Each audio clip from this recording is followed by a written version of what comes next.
ఆగు, మా నాయన ఎడుకోతున్నాడు. నాయనా ఎడుకోతున్నావు, మేము వస్తాం ఆగు మళ్ళా. సరే ఇంటికి పోతాడంటే బండి మీద పోదామంటే వద్దు నేను నడుచుకుంటే వస్తా అని చెప్తున్నాడు. పోతున్నాడు మా నాయన.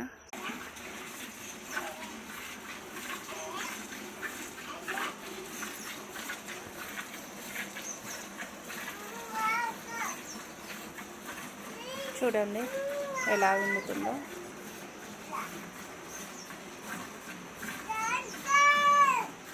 మోక్ష, ఇక మా మోక్ష నన్ను పిలుస్తుంది, దా కూర్చుందామని చెప్తుంది మోక్ష. చూడండి